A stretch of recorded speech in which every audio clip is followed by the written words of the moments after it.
All right. Rocking, right. Good. All right. Shalom, shalom, family. All right, man.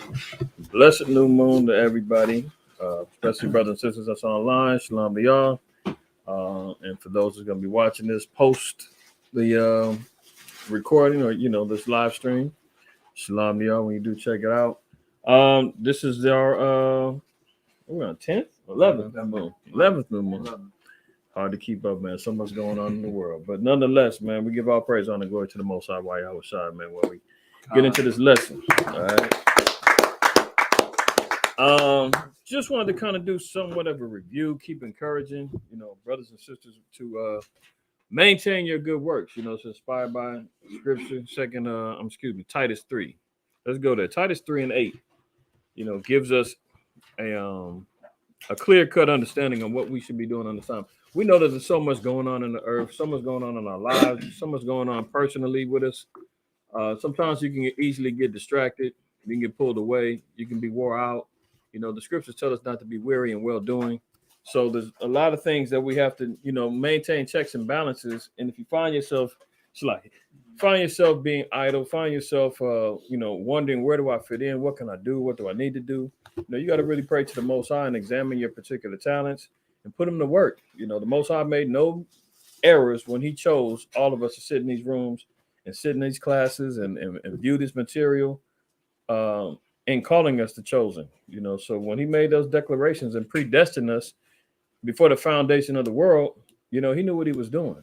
So it's for us to start learning how to establish a pattern of works and then maintain them. All right, so let's read that. Book of Titus, chapter 3, and verse 8. This is a faithful saying, and these things I will that thou affirm constantly, that they which have believed in God might be careful to maintain good works. These things are good and profitable unto men. So if we're looking for things that are good and profitable for men, the Lord said you got to maintain good works. Now it says, this is a faithful saying. So let's read that in Hebrews 11 and 6. So it takes an application of faith in order to maintain these works. You can't please the Most High without your faith. So all of our works are faith-based. Regardless of what the Christians, they run around talking about, you're not going to be saved by your works. It's not about works. It's about your faith. I can't tell, because we just got to reading that it's a faithful saying in regards to maintaining good works. And it said to be careful. Why is it saying we got to be careful about it? You can get fired at any time. This is the business of the Most High. Didn't Yahweh say that? He said, I must be about my Father's business. So if it's about the Most High's business, that means you can get laid off, you can get fired, you want to slack on the job, you want to be late. Same principles that works when you clocking in with the so-called white man. The Most High standards is even higher. So don't think that any of us can't get laid off and get set to the side or replaced at any particular point in time. Read that in Hebrews 11. Book of Hebrews, chapter 11, and verse 6. But without faith, it is impossible to please him. Mm-hmm.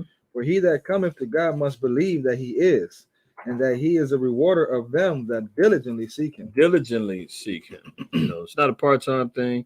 We always used to tell brothers and sisters, man, you can't be a weekend Israelite. I'm an Israelite when I come to class on Saturday on the Sabbath. I'm an Israelite because, I wear my fringes, but I do nothing else. It's a little bit more than that. The Lord said all of us have to maintain and perform good works. Let's go to 2nd Ezra 9. And let's read 1 down to 7.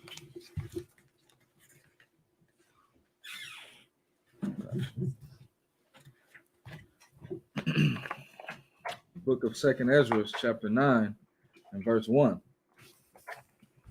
He answered me then and said, measure thou the time diligently in itself, and when thou seest part of the signs pass, which I have told thee before, then shalt thou understand that it is the very same time wherein the highest will begin to visit the world which he made. So this is one of my favorite scriptures, especially when I do Don't Shoot the Messengers, because the Most High is telling us that we have to start measuring the time diligently. So we have to look at the signs. We got to look at the things that's going on in the earth. We got to start looking at how the Most High is establishing time measurements and what we're looking at. We're all looking for the quote unquote end, right? Which is a spiritual essence of time. So the Lord said, well, if you want to understand and know where you're at, you got to measure it out. You got to start looking and measuring and taking, when you get, let's say you run in track or what do they do that is it the long jump? The cats run, they jump into the sand pit and they pull out that measuring stick and they say, okay, that was 28 feet, 28.9 feet or whatever. That's constantly measuring because you want to check your progress. You want to see where you're at. So the Most High said, well, as you're going out and venturing and you're exercising, you're doing these things, he says, measure where you're at, measure what's going on the earth. The Most High is constantly letting things happen and occur, which is showing us further and further. Okay, we're a little bit closer here. Measure it out. What are we looking for? Oh, earthquakes in diverse places, plagues, pestilence, disease, famine. We're seeing wars and rumors of wars. We're seeing volcano eruptions. We're seeing men and women fall away from the faith. We're seeing all of these things, heresies and doctrines that's coming up that's challenging the faith of the saints. All of these things are evident that the Most High said, okay, you've seen all these things, measure them out. Don't just say, oh, that happens all the time. That's a distraction that the so-called white man puts out there. Oh, these things are cyclical. These things happen. Weather patterns always happen. Don't worry about it. But every time they keep talking about how this is the biggest storm that's ever happened, the many tornadoes that's been hit, America ever, and then they say, oh, well, it's global warming. Not recognizing that we're talking about prophetic judgments of the Most High. Esau always wants to take credit for something. Oh, the shifting of the weather patterns, the solar, the ice caps are melting, and that's the reason why we're going through all of this. No, the Most High said, if you measure in the time, you understand and know that it's the same time when the highest is going to start to begin visiting the world which he had made. Read on. Verse 3. Therefore, when there shall be seen earthquakes and uproars of the people in the world, then shalt thou well understand that the Most High spake of those things from the days that were before thee, even from the beginning. He said, then once you start measuring the time and you seeing these things happen, you're going to well understand and know what's going on. It's not going to be no mystery. Not going to be wondering, where are we at in the time period? When's the end? You ain't got to worry about it. You're going to have a good understanding on what's happening. Go ahead. For like as all that is made in the world hath a beginning and an end, and the end is manifest. So the end is now being made manifest in front of us, right? We see everything that's going on in the earth. These are all the manifestations of the end. All good things must come to an end. We see all the great empires all had their beginnings and their endings, from the Assyrians to the Babylonians to the Persians and the Medes, the Greeks, the Romans. America is now in the end of its, cycle of rulership. So we're seeing all these things become made manifest. Read on. Even so, the times also of the highest have plain beginnings and wonders and powerful works, and endings and effects and signs. It said plain beginnings and wonders and powerful works. You don't have to try to figure out scientifically, and you see the great wonders that the Most High does. When you see these tornadoes and the earthquakes and 7.6 earthquakes in Indonesia and 7.2s and volcanoes and people losing their mind. I mean, you just got to chalk it all up to the Most High. He said, it's plain. You want to know what's going on? All you got to do is look and ask me. Because I said all these things must happen so that my children can be delivered from the evil and the wickedness and the oppression. Go ahead. Verse 7. And everyone that shall be saved and shall be able to escape by his works. By his what? By his works. It said everyone that shall be saved shall be able to escape by his works. Read. And shall be able to escape by his works and by faith whereby ye have believed. See, that goes back to what we just got to reading in Titus. It said that about the believers. Didn't it say that? This is a faithful saying, and these things I will that thou affirm constantly, that they which have believed in the Most High might be careful to maintain good works. Now we're seeing over here, it said that everyone that shall be saved and shall be able to escape by his works and by faith whereby ye have believed. So it's a combination. You got to have faith and to actually even start working for the Most High, because we have to believe that everything that we're doing is actually going to have the rewards and we're going to have the redemption that's been promised to us. That's why we do these things. Okay, read on. Verse 8.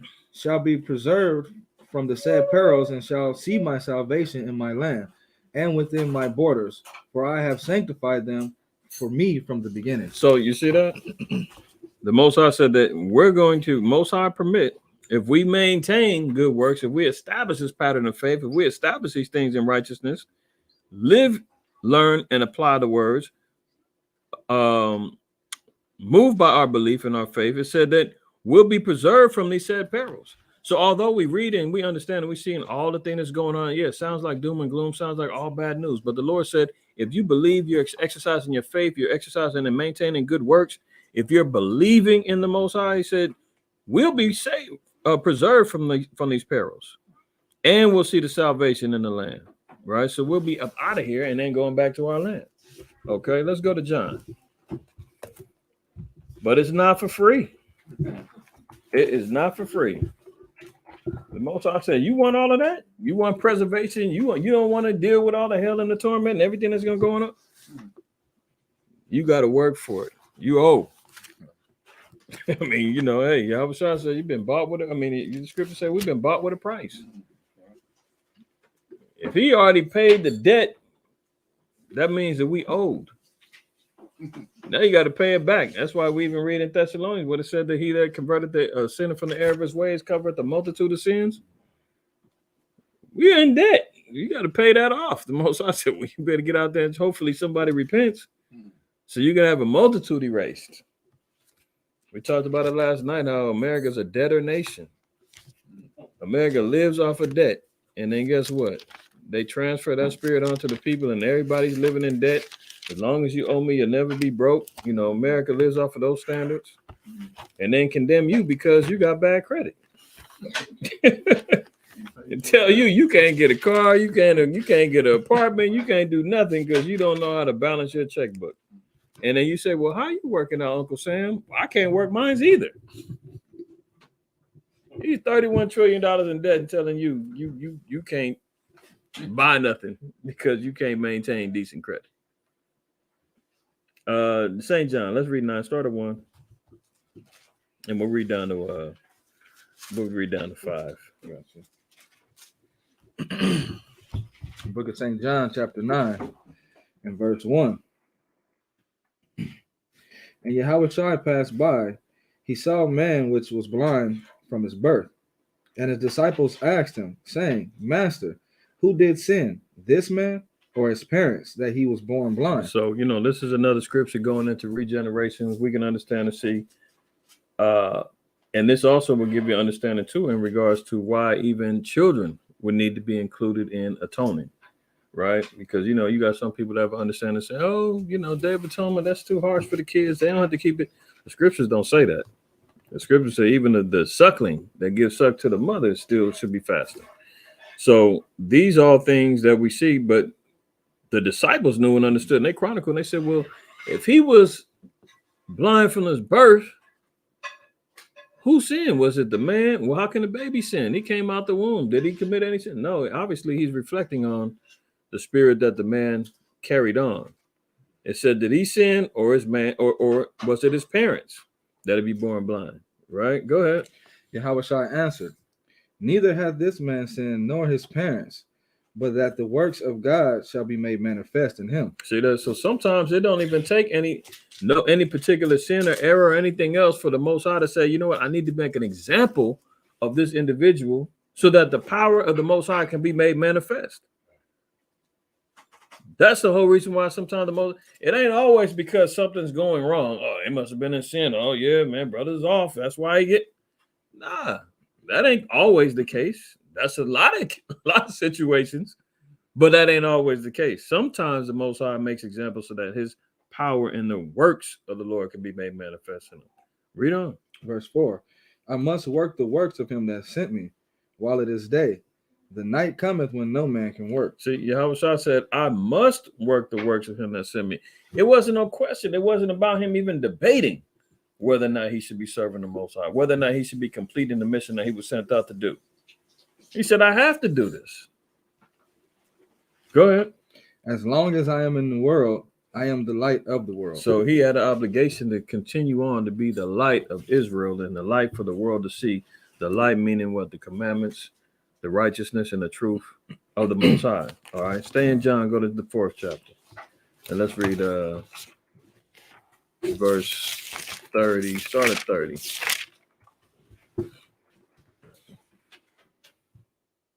Book of John, chapter 4, and verse 30. Then they went out of the city and came unto him. In the meanwhile, his disciples prayed him, saying, Master, eat. But he said unto them, I have meat to eat that ye know not of. So the disciples were sitting down. They wanted to take a break. They wanted to break bread with Yahushua. They were saying, Yahushua, come on, eat. Yahushua was so focused. He said, nah, I got meat to eat that you don't even know about right now. He's got to fulfill and to provide nourishment that they're not even thinking about in the spirit. Go ahead. Therefore said the disciples one to another, Hath any man brought him out to eat? Yahushua said unto them, My meat is not to do the will of him that sent me. Excuse me, my meat is to do the will of him that sent me and finish his work. See, they were still looking carnally. They was like, did one of y'all already give him something to eat? He acting like he's not hungry. And he was like, y'all still don't get it. He said, no. He said, but I said unto them, I have meat to eat that ye know not of. Then he said, my meat is to do the will of him that sent me and finish his work. That's his meal. That's how he's going to get the fulfillment and the nourishment that one would consider meat. Remember, even the Most High said, man shall not live by bread alone, but by every word. Right? So Yahushua was never concerned about the fleshly means of wanting to eat. He wanted to make sure that he was able to fulfill and serve the meat of the Most High. Right? Go ahead. Verse 35. Say not ye that there are yet 4 miles, and then cometh the harvest. Behold, I say unto you, lift up your eyes and look on the fields, for they are white already to harvest. And he that reapeth receiveth wages, and he that gathereth fruit unto life eternal, that both he that soweth and he that reapeth may rejoice together. And see how he puts it all together. He utilized a metaphor when he was looking at the fields and the harvest. He said, look, some of the wheat, the fields are white and they're ready to be harvested. You got to go out there and go reap the harvest. He said, just go look. We got to look out there and we see how lost our people are. You see how lost Israel is, how ignorant Israel is, how gullible Israel is. He said, all you got to do is look and see there's plenty to eat out there. You just got to be hungry enough to go out there and get it so that you can receive your wages. Remember, we're all working for the Most High, right? That's how we get our, the Most High don't pay us through Digicoin. You're not going to drop some money into your digital wallet. It's not going to be some magic money pop up in your bank accounts. The Most High said you're going to receive wages that are fruit unto life eternal. Now, he's always going to maintain us as we go through. He's going to give us the necessities of life so long as we're doing what we're supposed to do. But he's letting them know. He said, look, that's the real meat. That's the real work out there. That's what I want to eat. That's what I need to go out there and do. Look at the harvest. And then he said, read 36 again. Verse 36. And he that reapeth receiveth wages and gathereth fruit unto life eternal, that both he that soweth and he that reapeth may rejoice together. Read on. And herein is that saying true, one soweth and another reapeth. I sent you to reap that whereon ye bestowed no labor, other men labored, and ye are entered into their labors. So it's a constant exchange of work. One sows, one reaps. That's why the Most High has so many divisions of camps. Some people look at it negatively, some people look at it positively. I look at it as a positive because it always multiplies the work. When you have brothers and sisters that's congregating over here, over there, Israel's waking up all over the place. I'm continually bumping into Israelites all the time, and just randomly. Like I said, back in the day, it was like finding a unicorn and you see another Jake in the truth. Now it's just random. You bump into a brother or sister, they in the store. Oh, wait, shalom. Yeah, preparing for the Sabbath, huh? Yep, I'm in here grabbing a couple things for the Shabbat, man. Hopefully you well. And where you study at? Oh, I'm over here. I'm doing my own thing. Okay, cool. All praises, man. See you later. Now it's becoming more commonplace. So we're seeing these things all happen. He said, but I sent you to reap that whereon ye bestowed no labor, other men labored, and ye have entered into their labor. So there's a pattern of works that's been set up.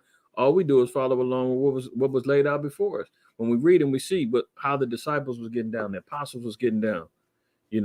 Looking at the works of the prophets. The Lord said these were the labors that was already being done, but now we're entering into them same labors. It's a never-ending cycle until all of Israel is gathered back unto the fold of righteousness, and we're reaping the rewards that was promised to us. So we got to keep going. Let's go to Isaiah 60.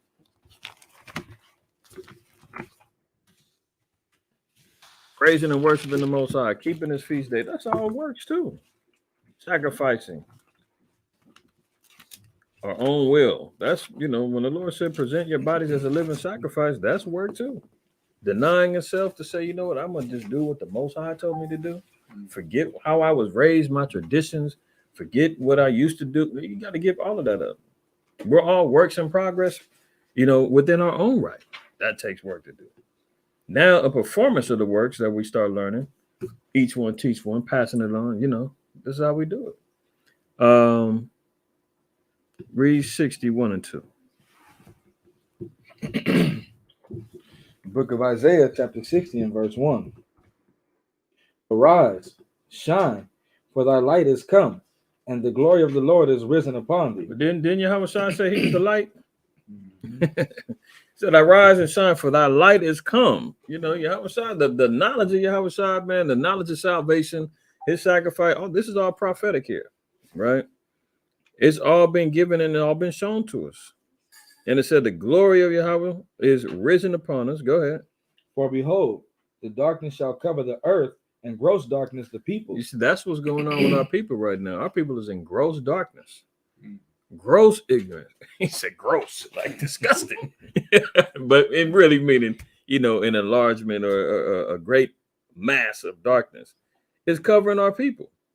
And a lot of it is disgusting. The way our people are carrying themselves. Just with no care in the world, no fear of the Most High at all. They're running around here just living lawless and disobedient, in complete rebellion to want to do what's right, rejecting the word of the Lord. All hell could be breaking loose, walls crashing in on them. They'll still say, I ain't got time for that Bible. You like, but you don't realize you're getting ready to get put to death. Well, that's God's will. It's God's will. Forget it. Kill me. I went out the way I want to go out. They're watching too many movies. What's her name? Sinatra. I did it my way. Right. Following Esau, man. They listen to all these damn goofies. I remember watching a movie. It was something about some fishermen, and I think it was a true story too. And it was like a gigantic wave. They was out and got caught in a storm, and it was like a big old wave. And they was trying to, get up the wave before it capsized. And that's the works of the Lord. But Esau, come on, you had me up for, oh my God, come on. The Most High wiped that boat out. But he was so indefiant. I'm still going to challenge you all the way to the end. And that's the gross darkness that falls on our people too. They think, I'm going to live like a white man. I'm challenged all the way to the end. The Lord said, behold, the darkness shall cover the earth, and gross darkness the people. Go ahead. But the Lord shall arise upon thee, and his glory shall be seen upon thee. See, if Yahweh shines the light, man, and he passes it on to us, it's our job to carry that light, go into the caves and the depths of that darkness that our people is in, and put it in their face like, vampires or whatever the case, you flash them in their face. Here, look at this light. They like, no, put it out. No, you need to see this light. You need to get awoken, which is what our people fear the most, is to wake up. Go to Proverbs 18:9. They don't want to wake up. But the Lord said that's part of our good works, man. You can't, be frustrated with the grace and the mercy that the Most High has given us and able to perform to wake our people up. Imagine how long it took for us to wake up. If you wasn't born in this, add up the years. All praise to the Most High. I've been in the truth longer than I was in the world by now. But that took a long time to get to that point. But Proverbs 18:9. Verse 9. He also that is slothful in his work is brother to him that is a great waste. See that? That means a destroyer. You know, somebody who just care a waster is somebody who's a destroyer. You know, has no care for any values for, you know, constructive works, no care about doing anything in righteousness. They just want to destroy everything. That's you know, pretty much kinship to the so-called white man. He's a destroyer. But it says he that is slothful in his work, you the same kin as somebody who just likes to destroy stuff. You know, that's how the Most High told us in let's go there in the Apocrypha in Sirach. The precept just came to my mind.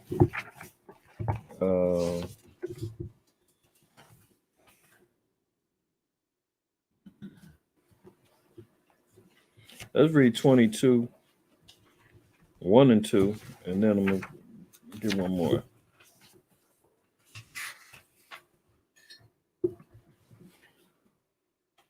The book of Sirach, chapter 22, and verse 1. A slothful man is compared to a filthy stone, and everyone will hiss him out of his disgrace. A slothful man is compared to the filth of a dunghill. Every man that takes it up will shake his head. Can you imagine? He said a slothful man is compared to a filthy stone. That's like, you know, if you go look at some wall that's been desecrated with graffiti all over the place and all that, and somebody done peed all on it, smell like pit, and you're like, oh, let me get the heck out of here. That nobody gives regard to it. It said everyone will hiss out at his disgrace. You know, when you see that, you walk through some little homeless encampment and you see, you like, God dang, stink of here. We got to get up out of here. How do they stay over here? That's how the Most High looks at a man who's slothful in his works. He looks at it disgracefully. And it said a slothful man is compared to the filth of a dunghill. You know what a dunghill is? A pile of sugar, honey, iced tea. He said that's the way he looks at a slothful man like that. He said, man, you just a lump of ish. Every man that takes it up will shake his hand. That's like you touch somebody, you like, I don't want you. I don't want to be nowhere near you, man. I don't want that slothfulness coming off on me. Get away. You know, that's how the Most High looks at it, man. So we have to continually be looking forward to being diligent with the Most High, because it's a shame for the Most High in the eyes of the Lord, man, to be slothful in our works and to do things that he requires of us to do, because we want the salvation. We want the glory of the Most High. Everything we want, the Most High said, well, show me. Prove it and it's yours. But if you don't be, you know, talking about how the Most High is unfair and you falling off and blaming people for your lack of diligence in the work of the Lord. You can't blame nobody but yourself, myself, if we come up short for not serving the Lord in righteousness and diligence. I was looking for that one. So with one that buildeth another one. One dig at the pit, another one putting dirt back on it. So what profit did they have but labor? Where's that one? I'm looking. Hold on.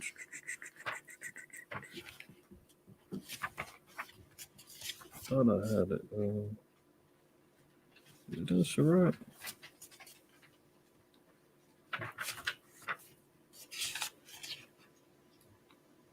Yeah, 34 and 23.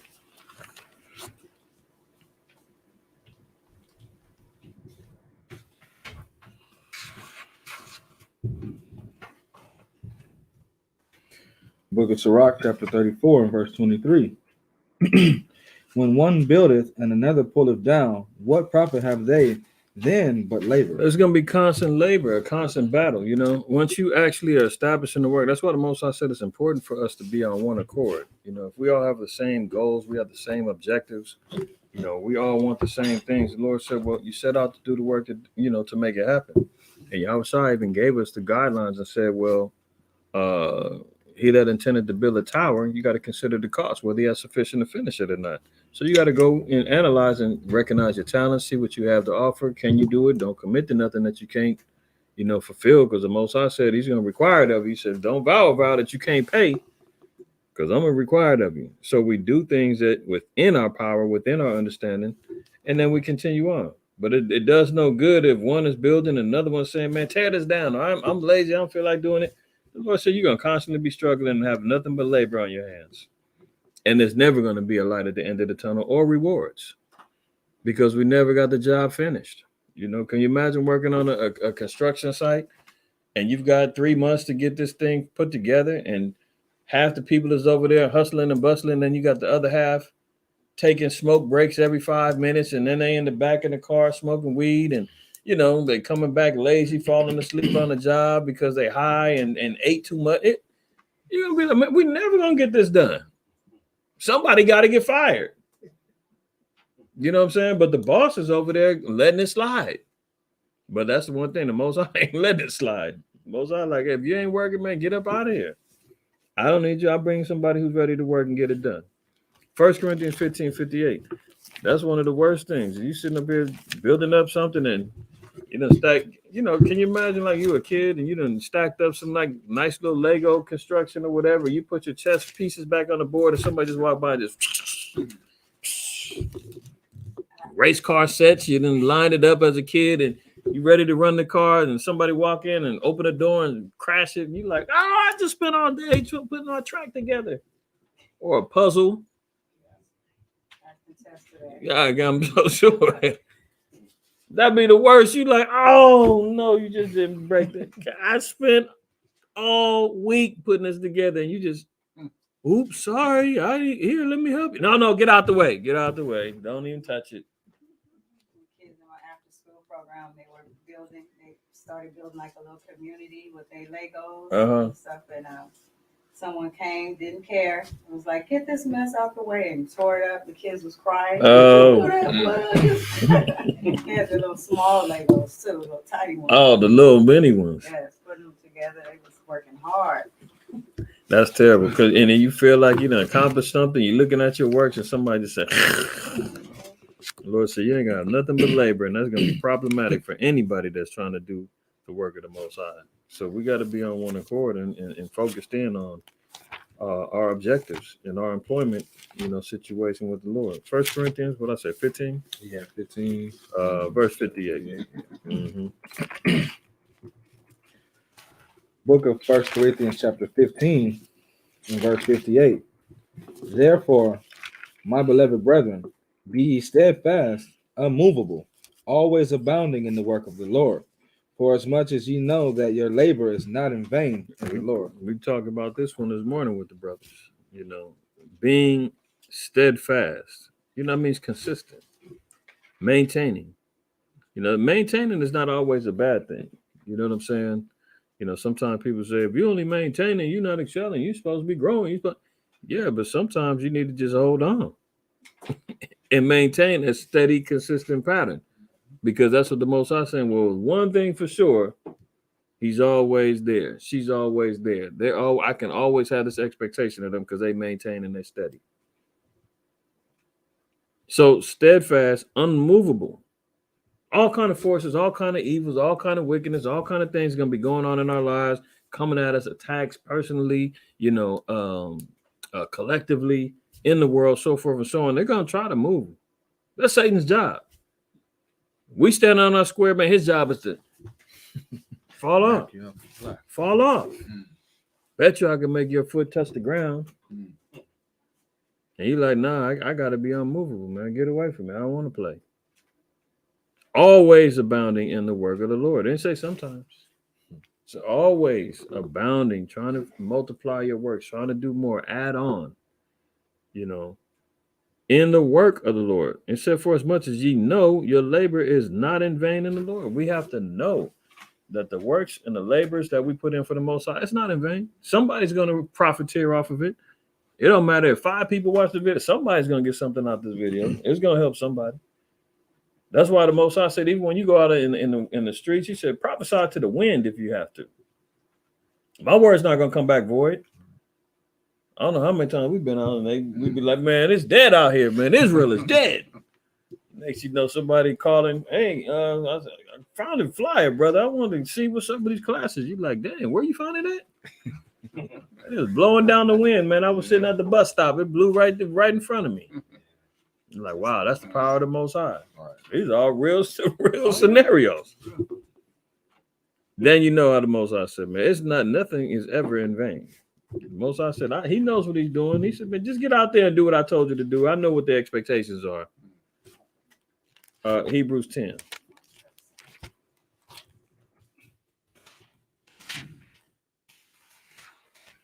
Hebrews 10. Let's read verse 23. The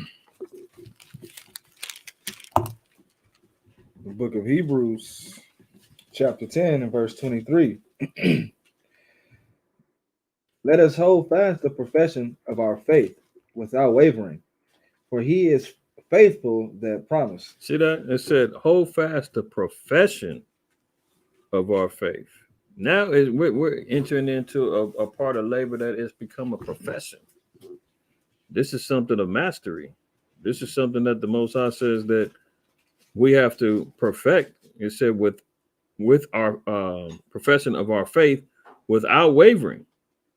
For he is faithful that's promised. So if Yahweh Shai is faithful and he's promised, and the Most High promised us deliverance in the whole nine and salvation to our people, that's all faith-based. We got to believe that. We can't waver on that and say, well, maybe the heathen's going to come to, maybe it's not just up, maybe I'm not worth, what? No. It said faith without wavering. Unmovable. You know, we got to maintain and say, well, this is what it is. This is what the Most High promised. This is what he declared. I may not see it right now. It may not be self-evident right in front of my face. I don't see all of the pieces of the puzzle. You don't have to. You're a piece of the puzzle already. That's just by the Most High. Most High said, you're already a piece. What other pieces you need to see for you to start building on your faith without wavering? I'm sure many of us in here probably can say, hey, was it your ultimate goal to be at the time frame that you're in right now saying, yeah, I knew in whatever, 5, 7, 8, 10, 25, 30 years, I was going to be an Israelite teaching the Bible and I was going to understand and know who I was and learn history. Yeah, I planned this all along. Who did that? Ain't nobody was thinking you was going to be doing this now. That's why the Most High said, I already plucked you off, predestined you from the foundation of the world, man. And you're going to be a piece in this puzzle. You're going to have to move in this faith without wavering. Read, believe, understand, apply it, and you're going to see more more manifest to help strengthen our faith, to help strengthen us in this walk. That's what keeps us going. The Most High said, you start off with a bit of faith, and then he's going to help nurture that, build it up. The more that we live it, the more that we apply it, the more that we read, the more that we understand, that faith gets stronger and stronger and stronger, that we know this is it, to the point to where nothing is going to move you. Nothing's going to move you away from the Most High and the promises. Read on. Verse 24. And let us consider one another to provoke unto love and to good work. He said, now the only thing we should be considering is to provoke unto love, meaning the keeping of the commandments, and to do what's right, and to do good works. That's what we should be considering to do for and promote to one another. Anything outside of that, the Lord said that's unacceptable. You're not moving in the faith. Let us consider one another to provoke unto love and to do good works. Read on. Not forsaking the assembly of ourselves together, as the manner of some is, but exhorting one another, and so much the more, as ye see the day approaching. So as we see the day approaching, the Lord said, you're going to have to take those times and those moments to assemble together, maximize those days, because, they come few and far. Well, I ain't going to say few and far between them. I mean, the Most High is pretty consistent with, us being able to come together. He said weekly, you come together. 5 times a month, bare minimum, you come together. Don't let it be dedication, tabernacles, and everything else. He said, you're going to really get right. Right.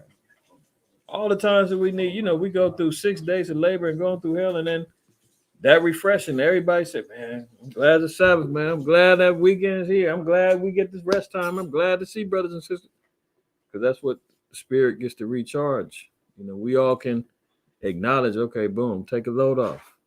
Now we can actually all focus in on serving the Most High. Now we can all recharge and get right in the spirit so that we can last another 6 days and then come back and do it again. So the Lord said, not forsaking the assembly of ourselves, he said, as the manner of some is, but exhorting one another, and so much the more. So much the more as we see the day approaching, right? Let's jump over to Romans 8. Romans 8, and let's read 18.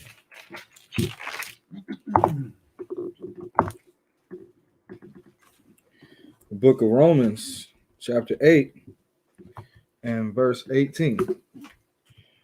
For I reckon that the sufferings of the present time are not worthy to be compared with the glory which shall be revealed in us. Right. So it said glory is going to be revealed in us, and the sufferings that we're going through in this current time, it said it's not even worthy. We're all going to get it. We all receive it. We all understand it. We go through it. As part of our walk. It's part of our fiery trial that the Most High puts us through. He wants to see how good are we going to come out. How shiny are we going to come out as the works of silver and gold in the eyes of the Most High? He said that the suffering that we go through is not even worthy once we see and understand the glory that's going to be revealed in us. You know, just the fact that we can maintain at this particular point in time right now and to be standing up tall and saying, look, we've shut down every doctrine and opposition that came to us saying that we not the people. From the ones who's claiming our identity to the ones who's lost to their identity, clinging to Kemet and Africa, everybody. You know, we done been through it all. And guess who comes out on top all the time? The glory of Israel is going, the Most High is always going to be exalted. He said the glory is going to be revealed in us. They're going to low and say, they're the people.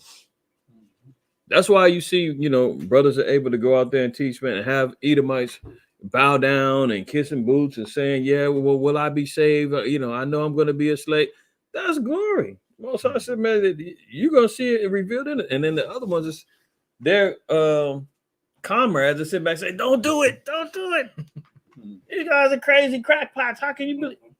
No, that's real glory when you say, no, you know what time it is. Everything we saying is true, and you have to admit to it. Then when we see the glory of the Most High being shown within us, through the glory of the garments and the feast days and the great times that we have as a people, and we're really trying to reflect and understand what it was and how it is traditionally and culturally within our people. I've had better times at feast than I had in the world going to a damn club or a bar or some backyard barbecue. That's not real glory, y'all. I'm having fun at the barbecue with the family reunion. No, not a family reunion or Pentecost. Raise your hand. Which one y'all want to go to? It's always some fight. Somebody acting damn. Thanksgiving dinner. Somebody fighting. It's just so phony. Your Christmas dinners, or would you rather have dedication? I mean, give me a break. The Lord already said, but those small things is lightweight compared to the glory that's going to be revealed in us, man. The Most High got real glory prepared for us, and it's already being made manifest. Go to 2 Corinthians 4, and let's read 17 and 18.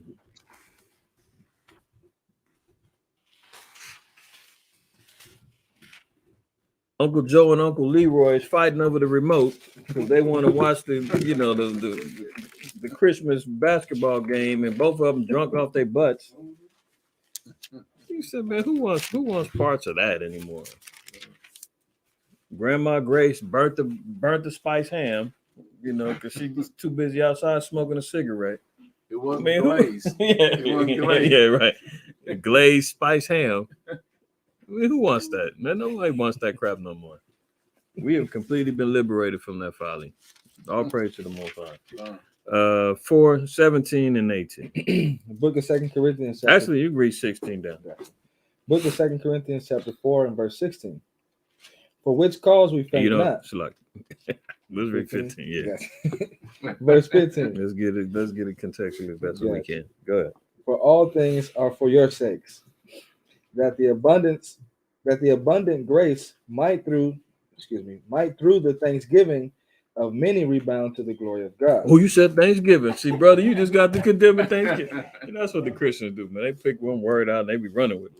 But the Lord said, all things are for our sakes and the abundance of grace through the thanksgiving of many redound to the glory of the Most High. So everything that is laid out in our past is done through the abundance of grace of the Most High. Grace is unwarranted favor. It's nothing that we all deserve, but as long as we're working off our debt, then we continue on with our grace. It don't work no different than a debt collector. When you got a debt and they say, hey, you owe this much, well, can I get a payment plan? Can I get an extension?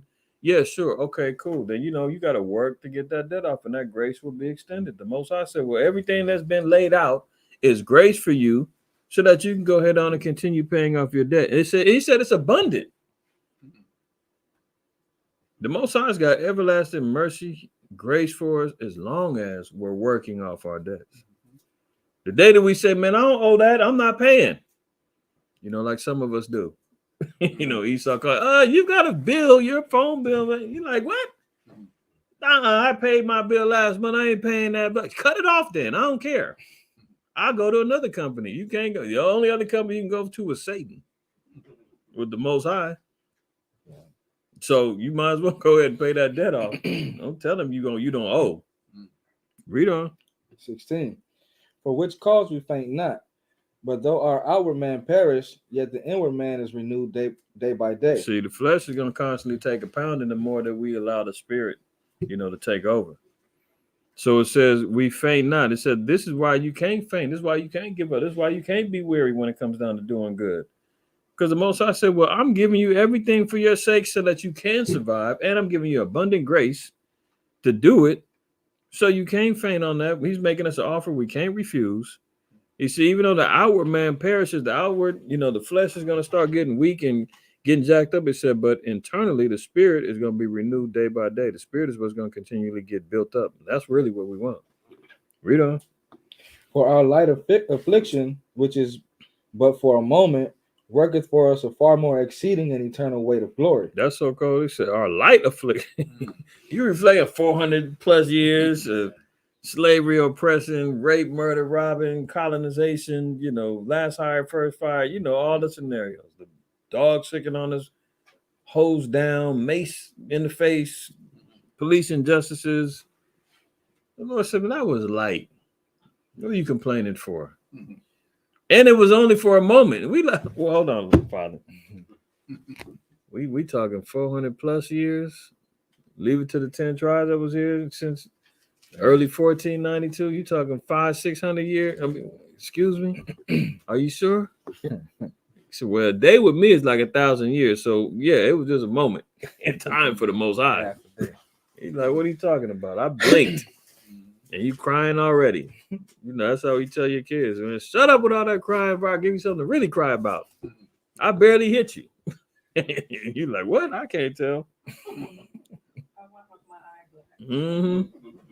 Most I said, for our light affliction, which is but for a moment, worketh for us a far more exceeding and eternal weight of glory. So everything that we're going through, it says that it's working for us to build us up to be better men and women of the Lord, and it's going to result in an exceeding and eternal weight of glory. Read the 18. Verse 18. While we look not at the things which are seen, but at the things which are not seen. For the things which are seen are temporal, but the things which are not seen are eternal. That's right. So we're looking for eternal glory. We're not looking for a trophy, a gold plate, No, we want the things that are eternal that the Most High has offered to us. We want the kingdom. We want everlasting life. We want servants and handmaids. We want the ends of our miseries and our troubles and our depressions and, our pains, our arthritis in the knees and tendonitis in your elbow. And the Lord said, we got to finish. We are done with all of that stuff, man. New bodies and all of that.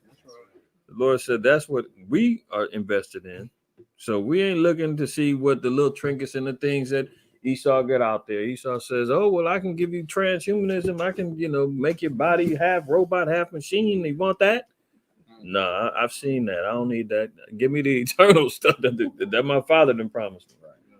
You can have all your little tricks of the trade and your demonic witchcraft. Right? Jeremiah 31. Let's read 1 down to 6.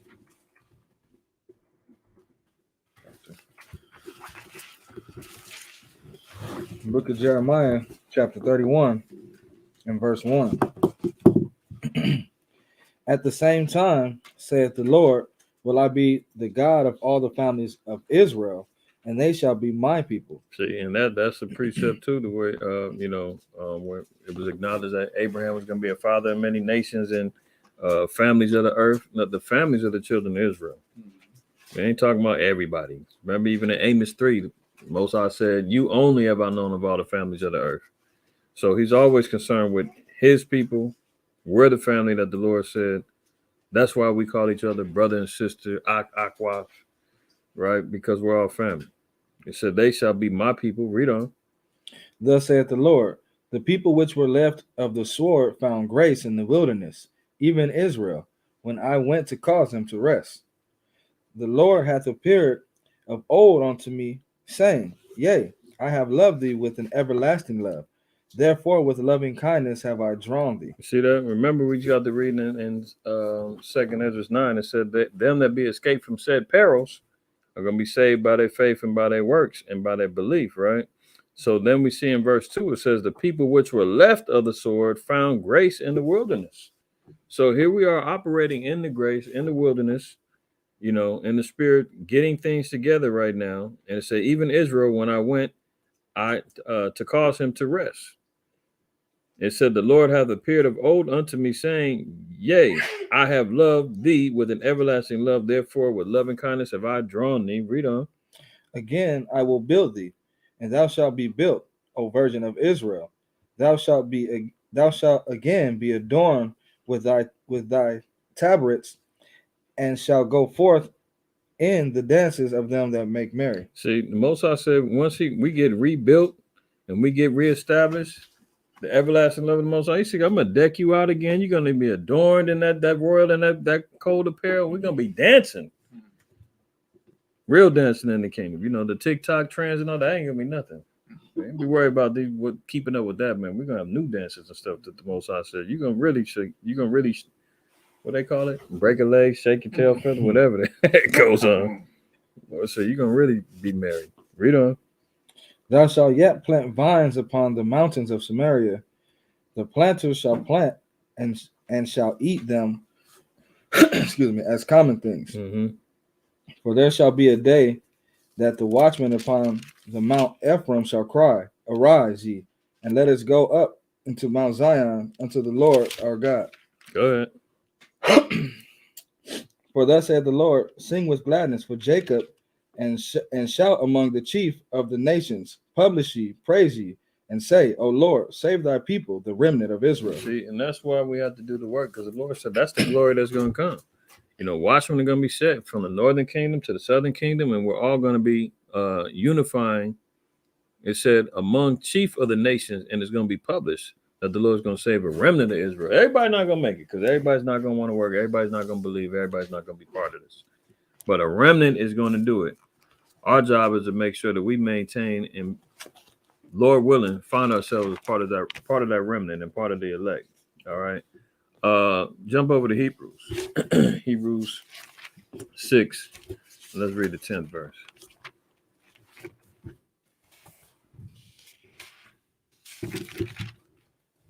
Hebrews 6 and 10.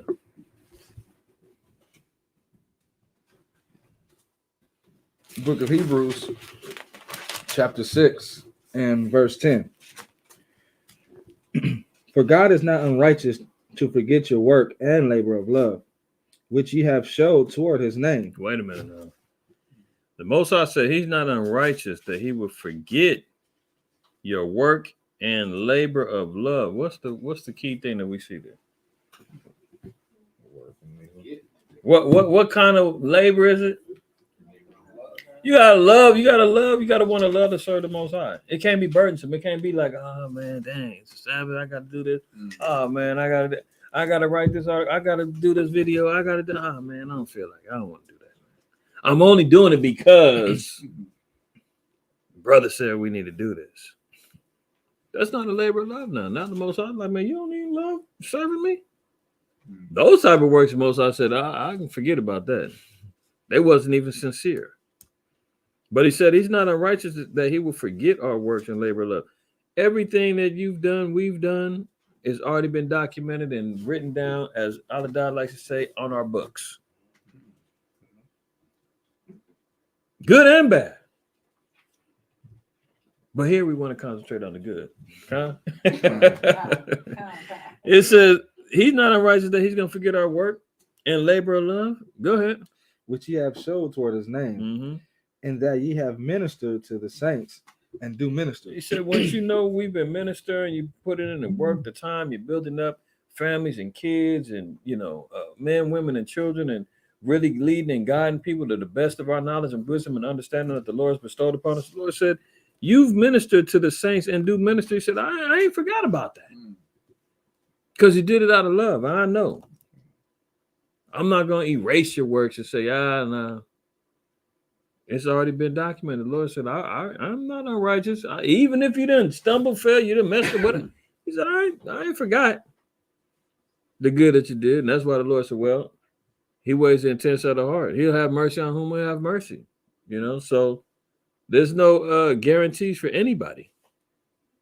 We do the good and we do the righteous things that the Lord said. We commit ourselves to labors of love.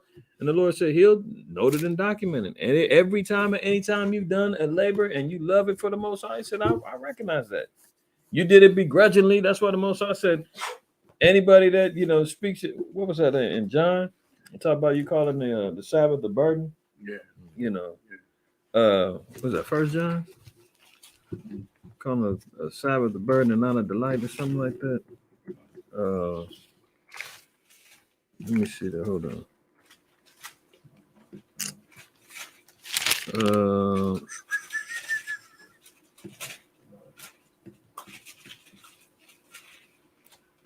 want that example. Hold on.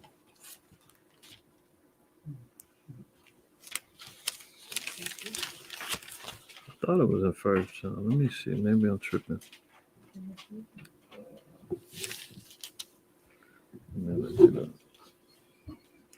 Shalaki, let me find that one because I really want that one. Because that shows you about one that takes the laws of the Most High to be burdensome. Isaiah 58. No, not Isaiah. It's in the Gospels. I believe it's in the Gospels. Let me see. I want to say it's in John, but maybe. No, they're not grievous. So Yeah, maybe that's one. Laws are not grievous. Mm-hmm. That's the one I'm thinking 5 about. and 3. 1 John. 1 John 5 and 3. But I will keep his commandments and his laws are not grievous. Yeah, that's the one. That's the one. I'm thinking about it. Yeah, that's the one I want. Okay.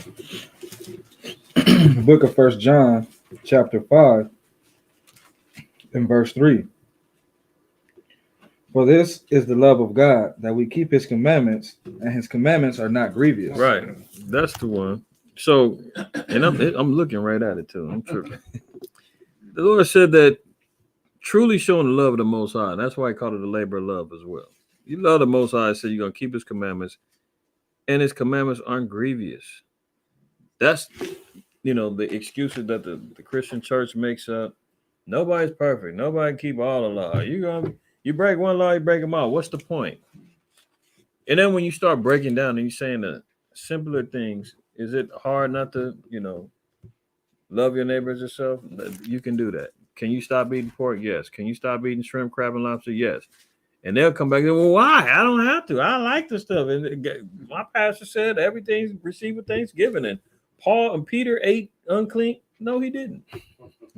They want to find every excuse why not to. Can you not work on the Sabbath? Can you not cook and clean for 24 hours? These things are easy to do, but they say this is grievous because why? It impedes on their will. It impedes on their tradition and what they want to do. That's why the Lord said, well, you can't minister to me unless you're willing to commit to labors of love. If that's a work, man, it's a lot of work, man, for me to give up that pork. Well, then you make it a labor of love then. And the Most High will bless you for it, for being obedient. That's just too hard, man. I can't give up them baby backs and pepperoni and stuff. You know what? For salvation of the Lord, man, are you crazy? Some old rundown rotten meat from a pig? You ain't really getting that up. Pig feet, pig ears. You know, Negro wants all of that stuff, man. All head cheese too. Oh my goodness. Israel got some bad habits, man. Bad habits. I mean, I remember when I was a kid, I was talking to this girl. I went to her house, knock on the door, and this is the first time I ever seen her. Her brother came to the door eating a damn pig ear. And he's sitting there, what's up? I'm like, what are you eating, man? This is pig ear. I'm like, good Lord, where's your sister at, man? I'm about to get up out of here. If she's eating that too, I'm out of here. It was wild, man. I'd never seen nobody eating pig's ears before. Just raw. I was like, oh my goodness. And if you tell some jigger like that, man, get out of, oh, that's too hard. It's grievous. You know what I'm saying? Oh, it's grievous. I don't want to do that. It's too hard. I mean, it's unbelievable. But it goes to show you, man, who and what is cut from what particular cloth, and how much really devotion do we show that we love the Most High. I mean, that's how we show. And that's how the Lord required us to show how much we fear and believe him, is by being obedient to his commandments. They think it's by how loud you can sing in the choir, how hard you can beat them drums, how much sweat you drip down every Sunday. That shows you how much you love and you're dedicated and you're laboring for the Lord. Cooking on a Sabbath, making these little breakfast plates and all of that after church service that you can sell. Barbecue, functions after the church. You remember? I don't remember if we used to always come down in that church, man, on Avalon El Segundo, man. Yeah, they had that barbecue pit out there every Sabbath, man, smoking. They built the church. Big old church, man. Big old church out there. They used to have that damn barbecue pit out there, man. We used to have to blast they bus every Sabbath. Recently built the church? No. It's been there. It's been there. We was teaching down at Avalon El Segundo some years ago. But there's a big white church out there, and they had this barbecue pit out there. They were cooking, selling barbecue plates on the Sabbath. And we just had to blast their bus every time. It was grievous because they was making money. They had already bought up all the dang swine and everything else. They didn't already pay for all the meat. They not gonna give it up. They too deep in the game. But they don't show themselves as true laborers, moving through the love of the Most High. So their works is gonna be forgotten. You can forget about that. 2 Thessalonians 3:10.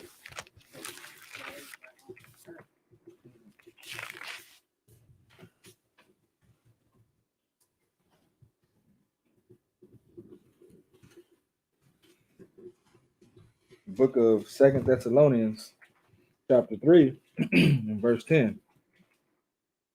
For even when we were with you, this we commanded you, that if any would not work, neither should he eat. Right. So nothing is free. Most High said, man, if you don't work, you don't eat. That's a famous cliche that and took it from the Bible, manifested it into the world, but don't really understand and know the ramifications of what that means. It said, he said, for even when we were with you, this we commanded you. This wasn't a suggestion. It wasn't asked. It wasn't advice. It was commanded that if any man didn't work, they were not to eat. That was doing the works in the church of Thessalonica. That's for men in your households. The Lord said, if you don't put in the labor, you don't receive the rewards. You got to reap in order to sow. So it said, if a man would not work, neither should he eat. So there wasn't going to be any crocodile tears for somebody who was getting cursed and getting jacked up because he was sitting on his hands and didn't want to do nothing. And then you wonder why the wrath of the Lord is falling on him. The Lord said, man, don't shed no tear for him. He knew what it was. You got to, hey, brother, you better get to work, man. Go serve the Lord. You want to raise about the depths of your doldrum life or whatever's going on. The Lord said, man, get to work, and then he'll reward you. Right. Second, can you read down? Yeah, go ahead. Go ahead. Yeah. Verse 11. For we hear that there are some which walk among you disorderly, working not at all, but are busybodies. You see that? There's two main people in everybody's business. Israel is especially in Israel, man. Israel loves some tea. Israel loves a little drama. The Lord said, we hear that there's some walking disorderly, working not at all. All they here is for the show. You know, you get the Israelites, man, that sit back. All they want to see is street teaching videos. I just want to watch them cut up some Edomites. I want to watch them. You said, when are you going to commit yourself to doing the work? You get the ones that's on there, you know, leaving comments and you know, trolling pages, and then you go to their page and they got no videos, no works, no nothing. But they want to sit back and scrutinize and tell you about what you are and aren't doing right. The Lord said that you got these type of busybodies, man. Gossiping, murmuring, running around, backbiting, doing all of that. The Lord said these are just disorderly busybodies that should be working, but they not. So the Lord said, oh, let the wrath of the Lord fall on. Continue on.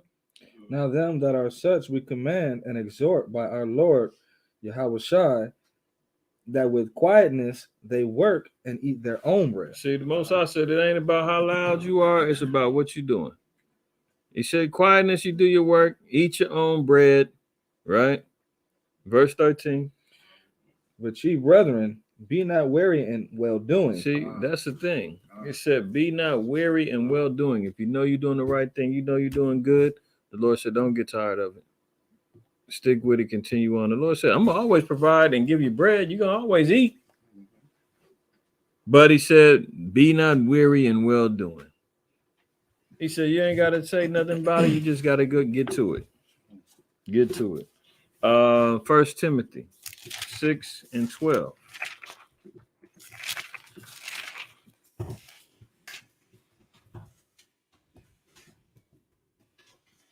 You got a lot of armchair quarterbacks in Israel, man, but don't nobody want to get out on the field. You know, they like to sit back and spectate and do instant replays and commentate. And you know, when you're gonna get out on the field, man, and study the playbook and get to work. At least we applying our favor and doing the work. Go ahead. Book of 1 Timothy chapter 6 and verse 12. Fight the good fight of faith. Lay hold on eternal life, whereunto thou art also called, and hast professed a good profession before many witnesses. See that? You're gonna have many witnesses that can attest to your works, my works, whether they know who authored it, who did it, who did. Your fruits will be known. You know. It said, fight the good fight of faith. That lets you know that it's going to be a battle. It's going to be a war to maintain your faith. It's going to be a battle. It's going to be a war in order for you to maintain the faith of Yahushua and the commandments, because that's what's required of us. Hold that and give me Revelation 14:12. That's what's required. It said, fight the good fight of faith. Lay hold on eternal life. I mean, once you got an understanding of it, you grasp it, it said, don't let it go. Don't let it go. But you got to fight to keep it. You're going to have all kind of dang demons and with sharp teeth biting and not, you know, scratching and clawing and trying to pull it off of you and pull it out your grasp. Man, you got to keep fighting. Getting them up off of you. Revelation 14:12. Verse 12. Here's the patience of the saints. Here are they that keep the commandments of Yahweh and the faith of Yahushua. That's right. Yeah, that's the requirement as we live in his word as a saint. It said patiently, you got to keep the faith of Yahushua and the commandments. Why the Christians don't read that? They don't understand. They're constantly talking about the commandments done away with. Well, all we got to do is believe and have faith. What the Bible says, you got to have both. You can't escape and you can't run away from that. Our people do not want to be disciplined and structured by a moral, civil, dietary manner that's going to be better for them. They just don't want it. But it said, here's the patience of the saints. So it said to fight the good fight of faith, you got patience. If you really watch boxing like that, I know, Ashar, you like watching boxing. I like watching it sometimes too. It's a skill. It ain't just going out there throwing haymakers and wilding out. You got to actually chop down your opponent, counter punching, using your defenses. Boxing got to be one of probably, if not the most strenuous sport known to man. I mean, you got to be in tip-top shape. Yeah. There's not too many more well-conditioned athletes than a boxer. And that's one sport that you are by yourself. Everything is on you.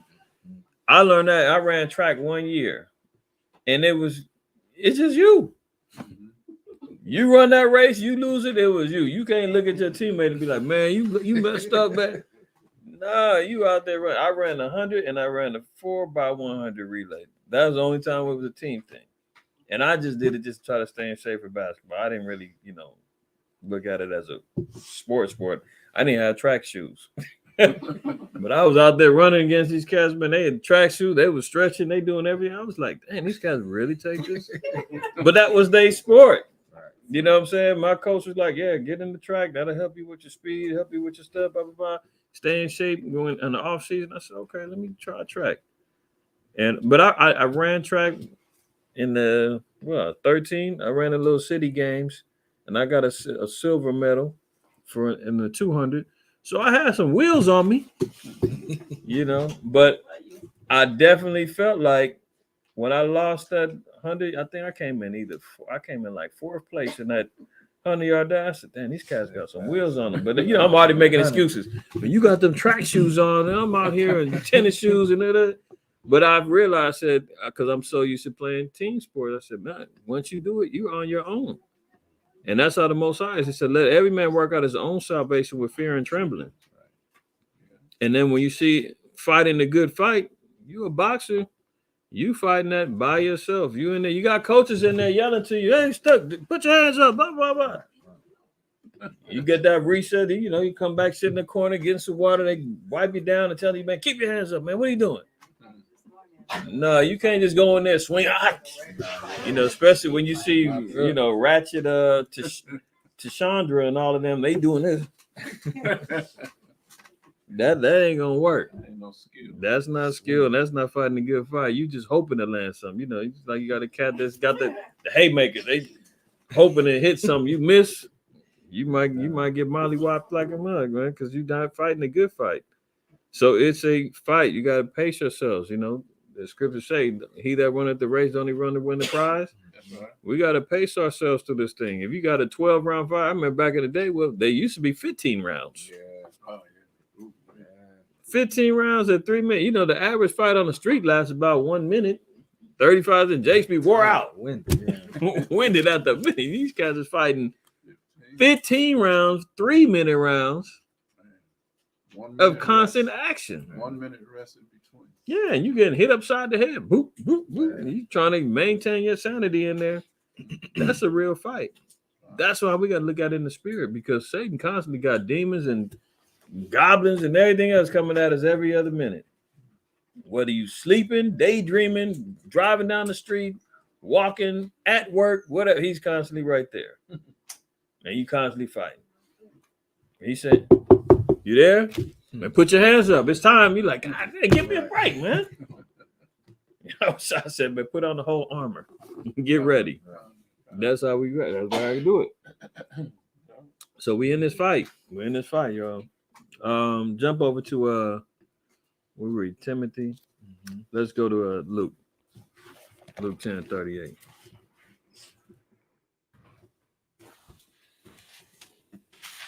Luke 10:38.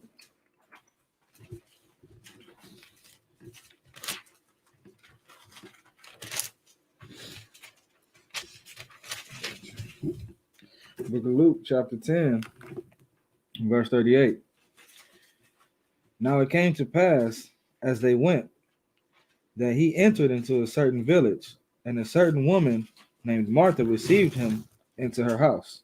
And she had a sister named Mary, which also sat at Jesus' feet and heard his word. But Martha was cumbered about much serving, and came to him and said, Lord, dost thou not care that my sister hath left me to serve alone? Bid her therefore that she that she help me. And Yahushua answered and said unto her, Martha, Martha, thou art careful and troubled about many things, but one thing is needful, and Mary hath chosen that good part, which shall not be taken away from her. So who received the knowledge of understanding through Yahushua? Martha was so caught up in taking care of everything and doing it, occupied in carnal works. Mary sat at Yahushua's feet trying to soak up the wisdom and the understanding, the knowledge, and get the light. And Martha came and said, hey, well, Lord, you ain't gonna tell Mary to come over here and help me? I'm over here hustling and busting. He was like, look, Martha, you cared about the things that don't even matter. You careful and troubled about many things. Yeah, you got a lot going on. But one thing is needful, and Mary have chosen that good part. He said, one thing is she's starting to learn how to actually work and get the meat from me. You're thinking it's all about, the hustle and bustle that the world provides. So we balance out and we see how that works out, right? Jump over to Matthew 6. Let's read 19 down to 24.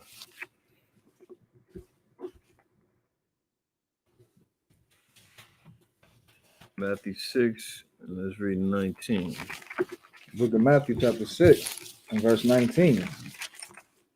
Lay not up for yourself treasures upon earth, where moth and rust do corrupt, and where thieves break through and steal.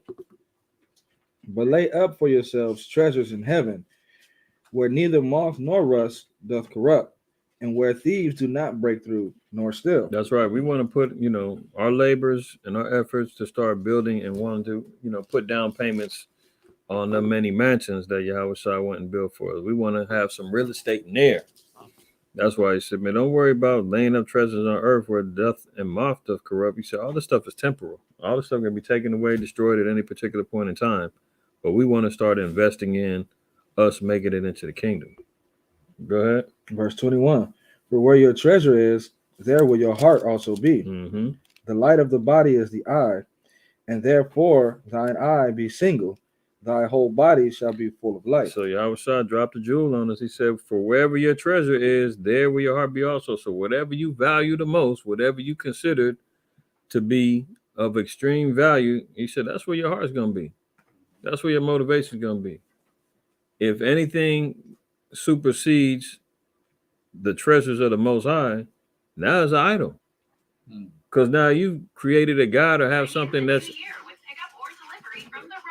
okay.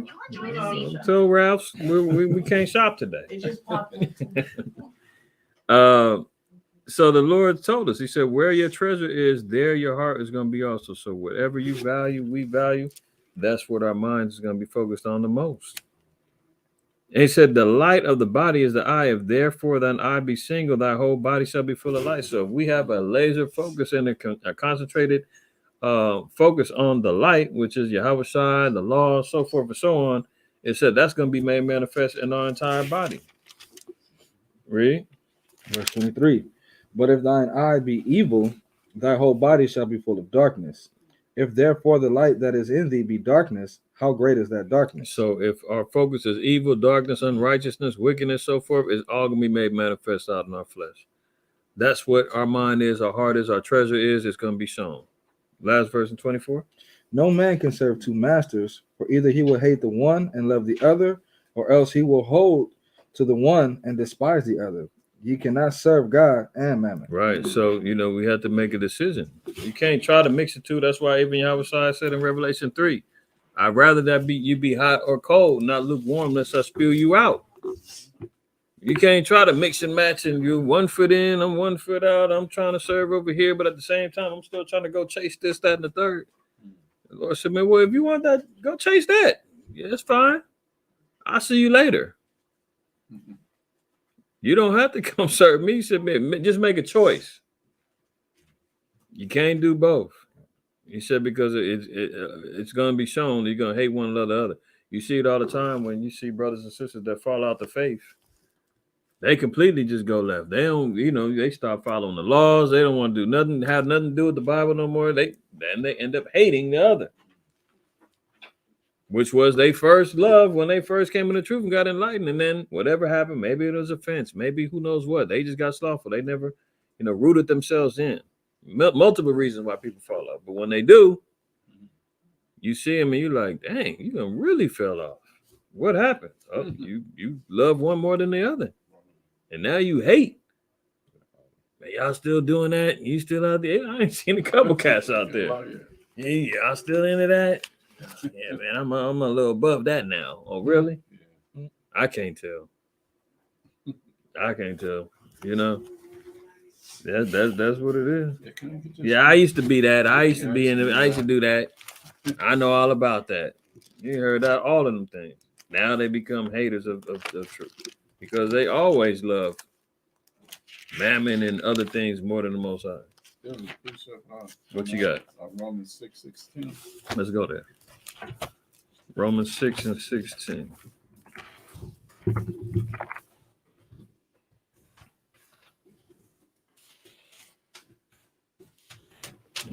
That's a good one. The book of Romans, chapter 6, and verse 16. Know ye not that to whom ye yield yourselves servant to obey, his servant ye are to whom ye obey, whether of sin unto death or of obedience unto righteousness. See that? Laid it out. Laid it out. He said, which one you gonna serve? You gonna serve sin and death and obey that, or are you gonna serve righteousness and obedience? You know, he said, whichever one our people decide they want to bow down to, it's gonna be made manifest and shown. Lord willing, we all continue making the right decision and serve the Most High in righteousness. You can write down Sirach 5. Sirach 5 and leave it on verse 7. Let me make sure for y'all. Yeah, 5 and 7 lets you know, make no tarrying to turn to the Lord, you know, and don't put off from day to day. Most High tell me. See, now we gotta go there. I'm already reading it. Let's read that one real quick. Sirach 5 and 7. Book of Sirach, chapter 5, and verse 7. Make no tarrying to turn to the Lord, and put not off from day to day, for suddenly shall the wrath of the Lord come forth, and in thy security thou shalt be destroyed and perish in the day of vengeance. So how's the Most High feel about procrastination? You know, that's a stumbling block for a lot of Israel, me included sometimes. The Lord said, don't put off from day to day, man. You guys, I would tell my kids, business before pleasure. Take care of your business, then you can do whatever your pleasure, you know, that lawful pleasure and desire, you know. But get the business done first. And that's why the Lord said, make no tarrying and turn to him, and don't put off from day to day, because suddenly the wrath of the Lord is going to come, and then our security would be destroyed and perish in the day of vengeance. And I don't want that for any of us. The Lord said, when it's time, and that light is opened up, he said, man, you better rush on in there. Get out the dark and come into the light. Let me see. You can write down Philippians 1 and 6.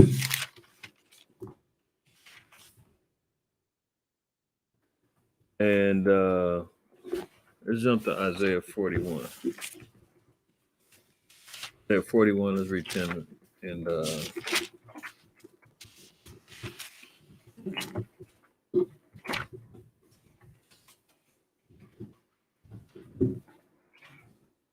10. Yeah, kind of read 41 and 10 and then read down to 14. Gotcha.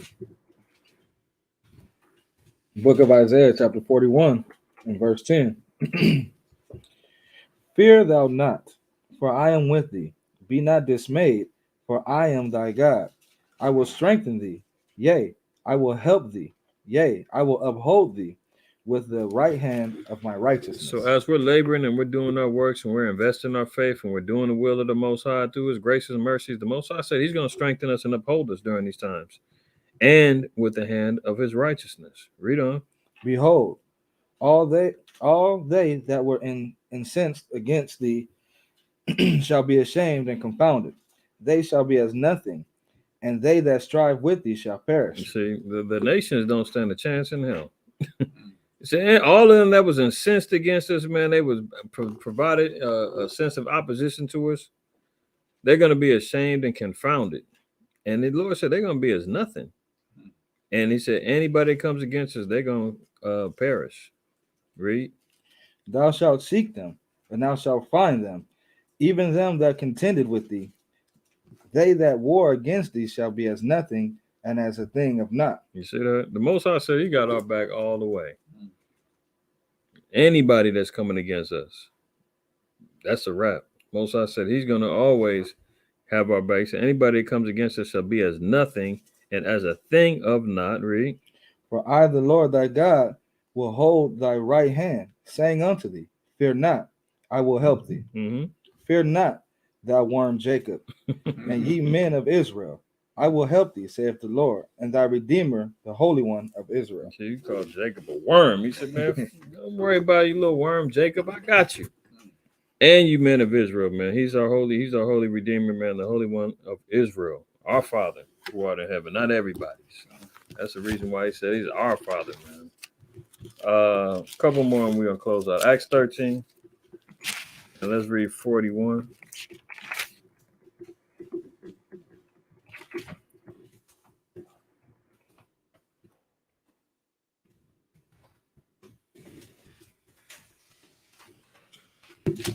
Book of Acts, chapter 13, verse 41. Behold, ye despisers, and wonder, and perish. For I work a work in your days, a work which ye shall in no wise believe, though a man declare it unto you. Right. See, that's the thing that we're all laboring for. That's why the Most High said that we're not looking for the things that are seen. We're looking for the things that aren't seen. And that was Paul quoting Habakkuk, the first chapter. But the Most High promised, he said, I'm going to work a work in your days that you won't even believe, even though it be told to you. Those are the things that I'm waiting. I want to see. You're like, we always sit back, man, how in the world are these knucklehead Israelites going to wake up, man? How is it the camp's going to get together? How are we going to figure it out? The Lord said, man, you just shut up and do your work. And I'm going to work a work in your day. You thought that was going to be impossible to happen, and I'm going to make it happen. And that's when we just say, all right, thou sayest, let thy will be done. Because all we have to do is commit ourselves to the work. We commit ourselves to the faith, commit ourselves to the laws. And the Lord said, man, I'll take care of the rest. And you won't believe what he has in store for us. That's going to be amazing, man. Let me get that last. I'm going to get one last precept in Malachi.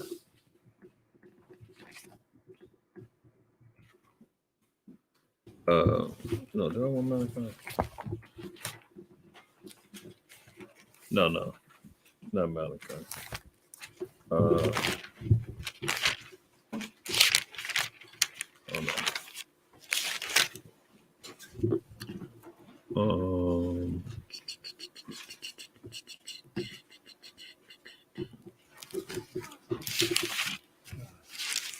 One more and let me see.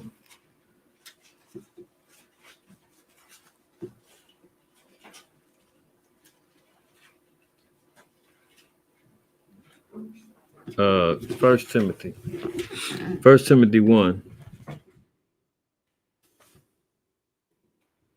And let's start at verse 12.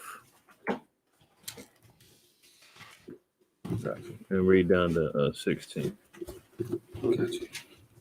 Book of 1 Timothy, chapter 1, and verse 12. And I thank Hamashiach Yahushai, our Lord, who hath enabled me, for that he counted me faithful, putting me into the ministry,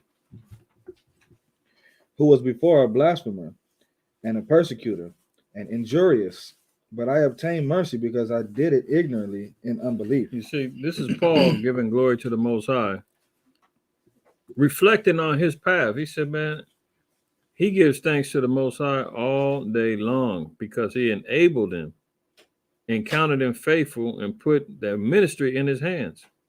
Paul laid down his whole rundown of sins. He was like, I was a blasphemer, I was a persecutor, I'm injurious, but he obtained mercy of the Most High. He said he did it ignorantly in unbelief.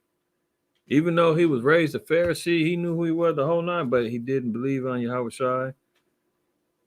He considered working for, the so-called white man and persecuting the church more important than his upbringing and his understanding of the laws and the commandments and following after the faith of Hamashiach Yahushua. And that's why he had to be enlightened on that road to Damascus to get the full balance of understanding his calling. So he said he, understood what he did and who outworked Paul. Paul said, man, I outworked everybody, my predecessors and those after me. Continue on. But I obtained mercy because I did it ignorantly in unbelief. And the grace of our Lord was exceeding abundant with faith and love, which is in Christ Jesus. Mm-hmm. This is a faithful saying and worthy of all exception that Christ Jesus came into the world to save sinners, of whom I am a chief. Howbeit for this cause I obtained mercy, that in me first Jesus Christ might show forth all long suffering for a pattern to them which should hereafter believe on him to life everlasting. So it said a pattern has been laid down by Hamashiach Yahushua that's established through long suffering, grace, mercy, acceptation, meaning acceptance, because he paid the debt for us as sinners, to now labor and work after the pattern of Yahushua, because Yahushua, we started from the beginning. He said he came to do the works of him that sent him. So the pattern is laid down after works. Paul, who was one of the greatest laborers of the apostles, he said it was only through the grace and the mercy of the Most High through Yahushua that he was able to do so. We have the same opportunities, the same patterns laid down for us. The pattern is already laid down. The work ethic is there. We have to follow along if we want life eternal and everlasting. All right, all praise, honor, and glory to the Most High.